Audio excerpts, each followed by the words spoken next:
저는 이야기를 항상 하면서 첫 번째 그 마이크로바이옴 이야기를 할 때, 너 마이크로바이옴 알아? 이러면은 친구들이 뭐래? 이런 얼굴로 쳐다본단 말이에요. 그래서 처음부터 그렇게 이야기는 꺼내지 않았고요.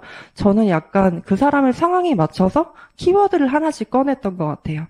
그래서 첫 번째 키워드는 면역인데요. 주변에 감기나 독감 걸린 사람 많잖아요. 저도 사실 어제부터 감기예요.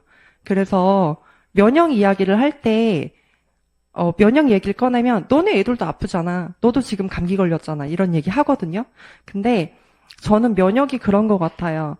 외부로 들어오는 바이러스는 내가 막을 수 없지만, 내가 그 외부로부터 들어온 바이러스를 얼마나 빨리 이겨내느냐가 나의 면역인 것 같다. 그리고, 이 면역을 키우려면요, 면역 세포가 강화해야 되는데 그 면역 세포가 밀집되어 있는 곳이 장이다 보니까 장을 강화해야 된다. 장에는 우리 미생물들이 많이 산다. 이런 마이크로바이옴 연관지어서 이제 얘기하면서 풀어냈었고요. 그리고 두 번째는 비염이에요. 아이들 얘기를 하다 보면 10명 중에 8명은 비염이래요. 그렇게 그 비염 환자가 굉장히 많은데 제가 강의를 들으면서 그런 얘기를 들었어요. 비염 있는 아이 치고 공부 잘하는 아이 없다. 그리고 비염 있는 아이 치고 성장 빠른 아이 없다. 그리고 변비 없는 아이 없다더라. 이런 이야기를 들었는데요. 제가 어제 기사를 보니까 통계에 따르면 2년 새에 비염 환자가 189%나 증가를 했대요. 이런 것들이 코로나 이후로 더 급증을 하는 느낌이거든요. 이런 것들이 다 항생제, 약물 이런 것들로 장내 장벽 파괴가 비염 발생시키는 원인이 되기도 한다라고 이야기를 하고요. 비염의 원인은 염증에서부터 시작이 되고요. 그걸 잡으려면 마이크로바이옴으로 장을 보호하고 지켜내야 된다 하고 연결지어서 이야기를 했습니다. 그리고 세 번째는 제가 이 단어를 가장 많이 사용했던 것 같아요. 골든타임. 골든타임 단어 들으시면 좀 어떠세요? 절대 놓치면 안 되는 그런 시간 같지 않으세요? 아플 때 골든타임을 놓쳐서 그 치료 시기를 놓치는 안타까운 일들이 많죠. 근데 그 언어 발달 센터를 가면요. 센터에서 그렇게 말한대요. 3세에서 5세까지가 골든타임이다. 그럼 엄마들이 어때요? 치료에 집중을 하고요. 그리고 그 언어에 대한 뭐 웅진이나 이런 학습지에 관심을 굉장히 많이 갖고 그 시기에 굉장히 많이 하세요. 그리고 ADHD 자폐. 이거는 늦어도 7, 8세에는 꼭 잡아줘야 된다. 그때가 골든타임이다. 또 이렇게 얘기를 한대요. 근데 사람들은요. 골든타임이야 라고 이야기를 하면 좀 집중을 해주시는 것 같아요. 그래서 다행히 마이크로바이옴은 12세 전이 골든타임이다. 라고 이야기를 해주면서 마이크로바이옴 평균치가 12세 전후로 결정이 되는데 건강한 아이, 똑똑한 아이, 키 큰 아이로 키우고 싶다면 그리고 다행히도 우리 아이가 11세 전이라면 지금이 골든타임이다. 그래서 꼭 키워줘야 된다라는 이야기를 많이 해서 그렇게 전달이 된 사례가 좀 많았고요. 그리고 11세 이후인 아이를 가진 가정들이 있잖아요. 우리 아이는 12세가 넘었어. 나는 성인이야. 우리 부모님은? 그럼 효과가 없는 거야? 라고 이야기하는데 그건 아니고요.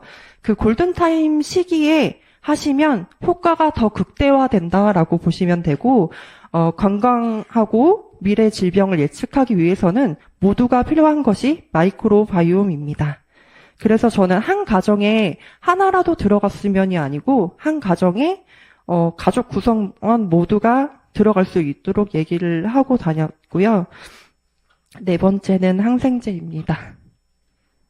항생제의 위험성 이야기를 많이 해드리는데 제가 그 지호셉 대표님 강의를 들었는데 거기서 그러시더라고요. 자폐가 예전에는 10,000명 중에 1명이었대요. 근데 요즘에는 1,300명 중에 1명. 너무 많이 늘어났죠. 저도 예전에 그런 결과를 많이 봤었어요. 연구 결과 중에 만 2세 전에 항생제를 먹은 아이들은 ADHD나 자폐, 아토피에 걸릴 확률이 높다. 이 연구 결과는요, 역추적해서 만든 결과인데요. 자폐나 ADHD가 있던 아이들을 역추적한 거예요. 만 2세 전에 어떤 일들이 있었는지, 만약 이틀 전에 항생제를 많이 먹었다. 어디가 아파서 입원해서 항생제를 2주 동안 때려 맞았다. 아니면 항생제를 자주 투여했다. 이런 연구 결과 때문에 밝혀졌던 거고요. 이런 이야기를 얘기하면서, 이거 다 보실 줄 아시죠? 노란색이 이 나이의 평균치고 저희 아이는 빨간색인 거예요.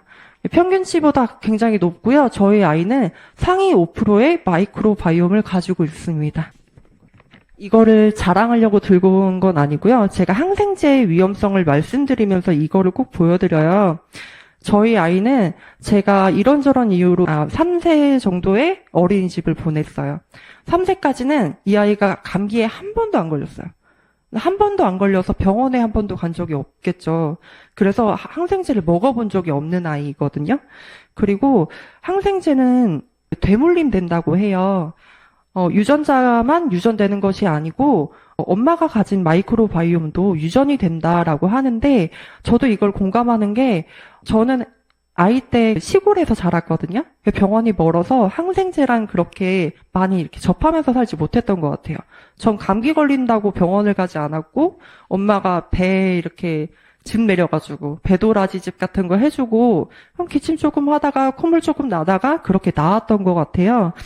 다들 이제 그런 시골로 돌아가시라고 얘기를 드리는 건 아니고 항생제로부터 마이크로바이옴을 지키자. 그거에 대한 결과가 우리 아이다. 라는 이야기를 좀 드리고 싶었습니다.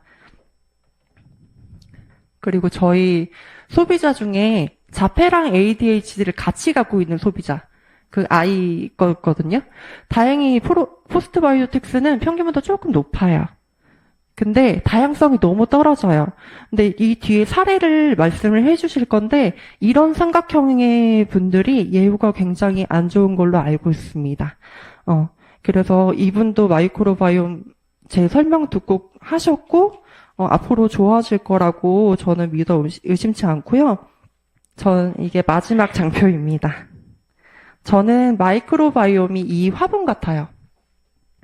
식물이 시들할 때 우리는 식물에게 영양제를 주죠. 저희 아이들이 시들할 때 저는 저희 아이들에게 영양제를 줬습니다. 식물이 영양제로도 안 될 때는요. 분갈이를 해줘야지 굉장히 잘 크거든요. 저는 그 분갈이가 마이크로바이옴이 아닐까라는 생각이 듭니다.